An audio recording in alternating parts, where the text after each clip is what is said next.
Nagsimula nang ipalabas ang It's Showtime sa All TV. Ang sikat na kapamilya noontime program ay available na sa high definition sa free-to-air television.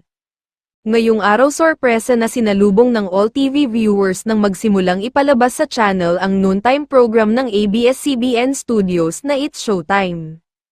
Ang All TV simulcast ay nagdagdag ng higit pa sa mas malawak na pag-abot ng It's Showtime, mula nang maging available ito sa pangunahing channel ng GMA noong April 6. Ito ay bukod pa sa pagkakaroon nito sa GTV, A2Z, Kapamilya Channel, at sa Kapamilya Online Live at I1 TFC sa digital. Ang It's Showtime sa All TV ay minarkahan din bilang ang pagbabalik ng palabas sa orihinal nitong tahanan sa Channel 2. Ginamit sa frequency na itinalaga sa ABS-CBN hanggang sa idirekta itong isara ng National Telecommunications Commission noong May 2020 pagkatapos ang prangkisa nito noong 1995 ay nag-expire. Bukod pa rito, ipinapalabas din ito ngayon sa high-definition na kalidad sa free-to-air na telebisyon sa pamamagitan ng All TV. Wala pang opisyal na pahayag ang ABS-CBN o ang All TV tungkol sa simulcast, gayunpaman, nauna na natin itong naibalita.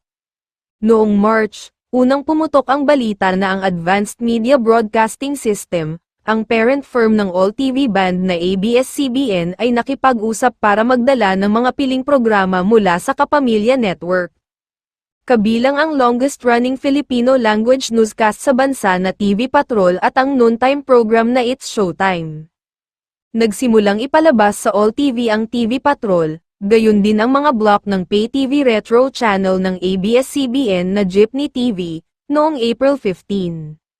Sa pinakabagong development, ang It's Showtime ay naging ikatlong anchor program ng ABS-CBN na sumali sa programming lineup ng All TV, kung saan ang unang dalawa ay ang TV Patrol at ang morning talk show na Magandang Buhay.